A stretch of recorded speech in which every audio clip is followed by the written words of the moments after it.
ইতিহাসের একটা অদ্ভুত দখলের গল্প, যেটা তলোয়ার দিয়ে নয় বরং মন নিয়ে জেতা হয়েছিল।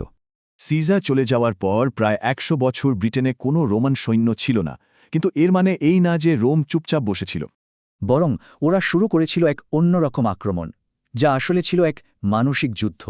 দেখে তো মনে হচ্ছিল ব্রিটেনে দারুণ শান্তি, কিন্তু এই শান্ত পরিবেশটাই ছিল আসলে একটা ধোঁকা।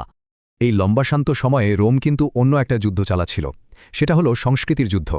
রোমের হাতিয়ার ছিল যুদ্ধজাহাজ না, বরং পণ্য বোঝাই জাহাজ। তরোয়ালের জায়গায় ছিল ব্যবসা।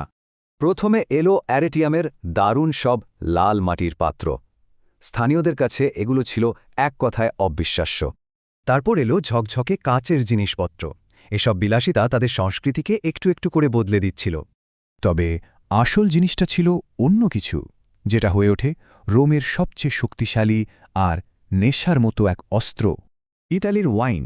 এই ওয়াইনটাই ব্রিটেনের স্বাধীনতার চেতনাকে ভেতর থেকে শেষ করে দিচ্ছিল। ব্রিটেনের নেতারা রোমান বিলাসিতায় মজে গেল, নিজেদের সংস্কৃতিকে তারা ছোট ভাবতে শুরু করল। এতেই তৈরি হল ক্লায়েন্ট কিং বা অনুগত রাজা, নামে স্বাধীন কিন্তু আসলে রোমের হাতের পুতুল। লাটিন বলাটা হয়ে গেল আভিজাত্যের প্রতীক। তারা সবকিছুতেই রোমানদের নকল করতে লাগল। কিন্তু সবাই এই পরিবর্তনে খুশি ছিল না। বনের গভীরে ড্রুইডরা মানে পুরোহিতরা সবটা দেখছিল আতঙ্কের সাথে। ওরা বুঝেছিল রোমান ওয়াইন যে রাজা পান করবে সে রোমানদের মতোই ভাববে। এটা আসলে এক অদৃশ্য শিকল। রাজাদের কাছে ড্রুইডদের গুরুত্ব কমে গেল, কারণ তাদের পেছনে এখন রোমের মতো বিশাল শক্তি। এই সাংস্কৃতিক আগ্রাসনের ফলে পুরো ব্রিটেন দুটো ভাগে ভাগ হয়ে গেল। একদিকে রোমান সংস্কৃতিতে মুজে থাকা দক্ষিণ, অন্যদিকে ঐতিহ্যবাহী আর বিদ্রোহী উত্তর। রোমের কাজটা সহজ হয়ে গেল। ব্রিটেনের নেতৃত্ব আর আধ্যাত্মিক শক্তি আলাদা হয়ে গেল, দেশটা ভেতর থেকে দুর্বল হয়ে পড়ছিল।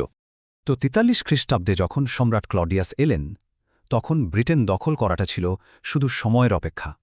রোম জানত আসল জয় পেতে হলে শেষ বাধাটা সরাতে হবে, আর সেটা ছিল ড্রুইডরা। সোনার শিকল তো পরানো শেষ, এবার এলো লোহার পালা। কিন্তু প্রশ্ন হলো, তরবারির জয়ের চেয়ে কি মনের জয় বেশি স্থায়ী? আপনাদের কি মনে হয়? কমেন্টে জানান, লাইক করুন, আর এমন আরও অনেক অজানা কাহিনীর জন্য আমাদের ফলো করুন।